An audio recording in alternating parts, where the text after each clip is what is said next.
Fort Howard is the name of a former military installation of the Spanish-American War named by Elihu Root, Secretary of War under President Theodore Roosevelt in 1902 after Colonel John E. Howard. The installation earned the nickname the Bulldog at Baltimore's Gate, serving as the coastal artillery headquarters for Baltimore, Maryland. Fort Howard's historical significance is its military connection with the War of 1812, the Spanish-American War, and World War II. Location: Fort Howard is located in the present-day unincorporated community and census-designated place of Fort Howard, Maryland, 21052 and strategically situated overlooking the geographic entrance to the Patapsco River from the Chesapeake Bay at the terminal end of the North Point Peninsula, which is surrounded by Back River to the east, Old Rhodes Bay to the west, and the Patapsco River to the south, forming the three water boundaries of the peninsula. History: then known as North Point in 1793 after Sea Captain Robert North. Fort Howard is the beachhead location of the British Expeditionary Marine Force's landing of approximately 4,500 as a part of the Land and Sea campaign to capture and burn Baltimore during the War of 1812 on September 12, 1814 in the Battle of Baltimore. Today the invasion is the largest in United States history, in coordination with the Royal Navy's bombardment of Fort McHenry. The British troops were to march up the North Point Peninsula and capture Baltimore from the east, but the British advance was demoralized when the commander, Major General Robert Ross, was killed by a skirmish sharpshooter Daniel Wells or Henry G. McCarmas. The advance was then temporarily stalled by the Americans' fierce resistance by several regiments of the Maryland militia under the command of Brig. Gen. John Stricker, in the Battle of North Point on September 12, southeast of the city. After the several hours battle that afternoon, the American left wing finally collapsed and retreated in good order to the far more substantial dug-in fortifications with about 100 cannons and 20,000 volunteer and drafted citizens and militia erected under the supervision of Marge. Gen. Samuel Smith. On the heights east of the city, Loud and Schlager Hill perceived the strength of the substantial American defenses and, failing to make any successful flank attacks, awaited the reinforcements of the British fleet to come upriver to bomb and shell the fort and force a passage past the sunken ship obstacles in the harbor channel. After 2 days and a rainstorm-filled night, disheartened, the British troops withdrew, retreating back to North Point, reboarded the ships leaving Baltimore not to return.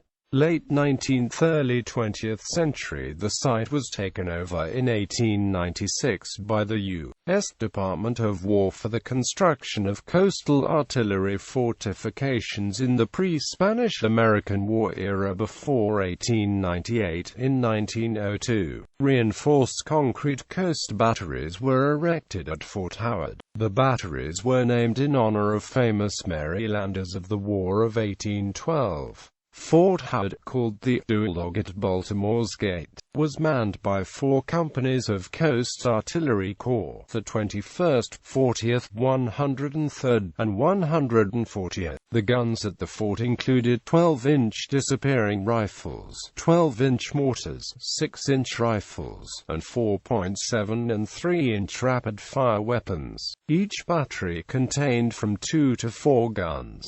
The gunners who manned these batteries were among the best coast artillerymen in the world. In 1908 they were credited with setting a world's record by hitting a moving target over 5,000 yards away 9 out of 10 times. The shell that missed was defective. In 1917, the troops at Fort Howard were doubled and its men were put on a wartime basis due to the concerns of an impending war. To keep in shape, the gunners drilled by mock firing on steamers, which were the only craft sight sighted in the waters. The artillerymen who lived on the base resided in what was like any ordinary small city. Along the main driveway were attractive officers' cottages, one of which belonged to the commander of the fort. The bachelor's quarters was one of the 4 barracks housing single enlisted men, while married men were permitted to live outside of the gate. Later uses. It was the first headquarters of the newly formed 3rd Corps area in 1920, and became the headquarters of the Coast Defenses of Baltimore in 1922.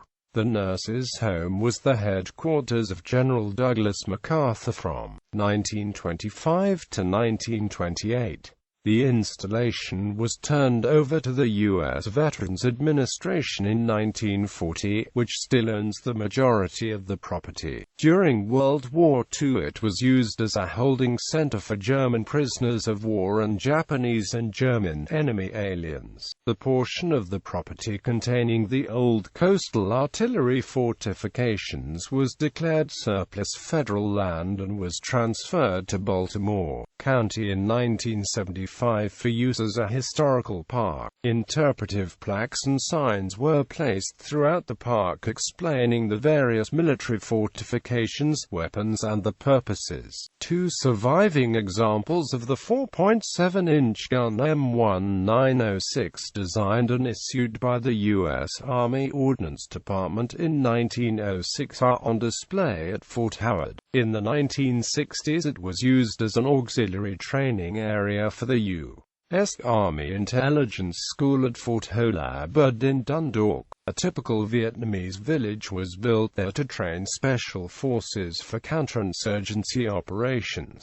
The village had realistic tunnels. Instructors acted the part of insurgents who were captured and subjected to training, interrogation and often to harsh treatment. Also, in the 1960s and until the mid-1970s, other students were trained there in water and land infiltration, and instructors were the opposition. When students were caught, they were interrogated in the underground coastal defense bunkers. Interrogation usually meant the students holding bricks on their outstretched arms while standing naked on rubber tires. All training ceased when the intelligence school moved to Fort Huachuca in Arizona.